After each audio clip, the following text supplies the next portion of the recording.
Russell Myers is here, royal editor, of course. And as you heard there, it actually did mean something. You know, it helped.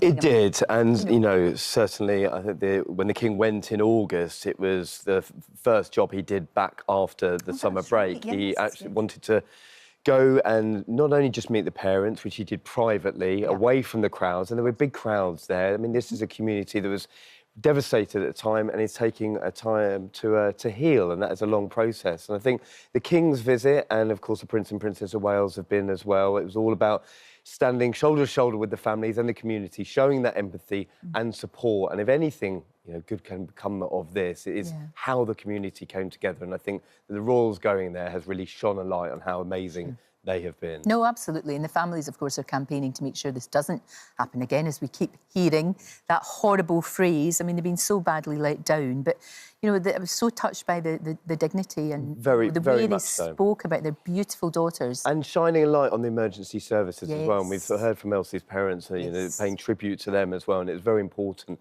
for the King to do that on that visit. And you know, I'm sure the support will be unending for the families. Absolutely. Of course it will.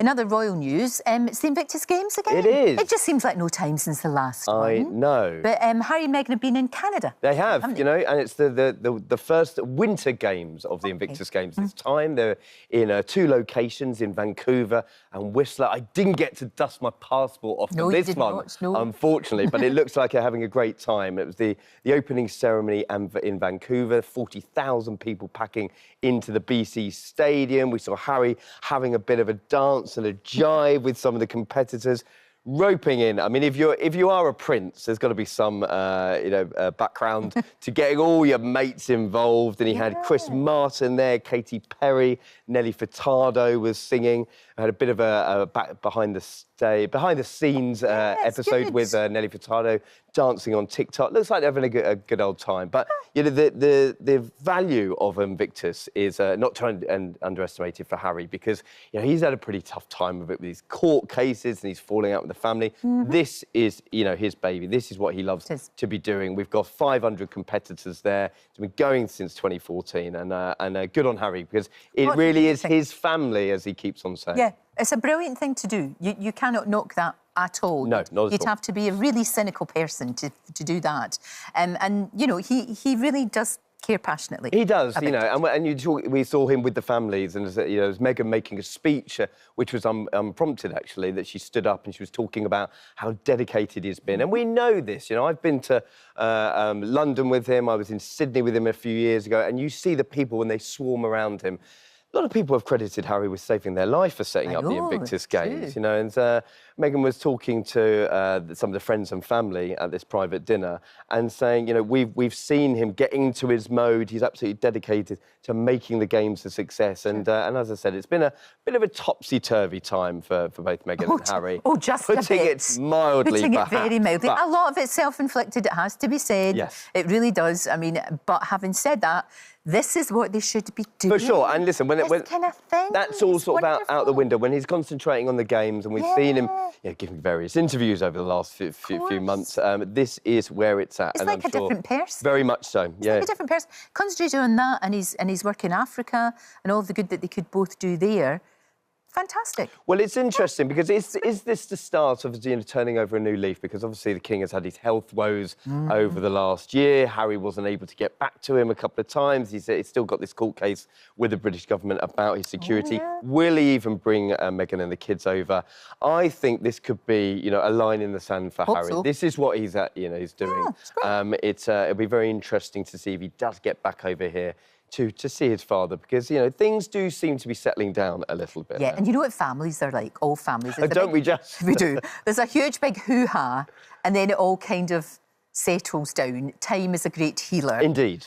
So hopefully all that is toddling along. He got a special gift. He did? Yeah. Now, I remember that the Aussies doing this in Australia when we were at the Invictus Games in 2018, and they brought out a pair of budgie smugglers for him. He was meeting the cheeky Aussies and their families, and the kids brought out a pair of budgie smugglers for him. Poor old Harry looking a bit embarrassed about the whole event. He didn't get to put them on, He's spared his blushes in that sense. But one of the kids was shouting, "Put them on your head!" Absolutely heckling him from the back. I love that the kids are doing heckling him from the back. Now, I said you'd have to be a pretty cynical person to have a pop at them.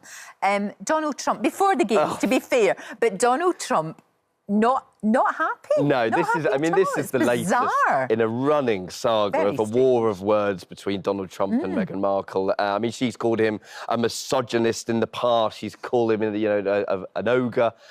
He gave an interview to the New York Post at the weekend because there's been this long-running uncertainty about Prince Harry's visa because some think tank got involved and then Trump was commenting about it because he possibly had lied about his drug use on his visa. Now, Trump, for what it was worth, has said, "I'm not going to get involved because he's got more and enough problems with his terrible wife." So, yeah, not very, very nice. Bit of a shot across the bows for Trump and Meghan, but possibly no love lost between the two. No. We're ending on a slightly sour note. Prince Andrew has found a way, apparently, to earn some dosh. Well, indeed, because this was shrouded in mystery about how he was affording the big upkeep on his, £30 million mansion, Royal Lodge, that we'd revealed a few weeks ago that was falling into disrepair. The King was trying to kick him out, trying to put him into Harry and Meghan's former abode. But do you remember Pitchup Palace? It was his Dragon's Den-styled events that he was trying to get the Chinese investors into, and he was trying to sort of have an earner out of that. Now, he's got into bed, it would seem, with a Dutch company called Startup, and he is going to get a cut of the sort of Dragon's Den.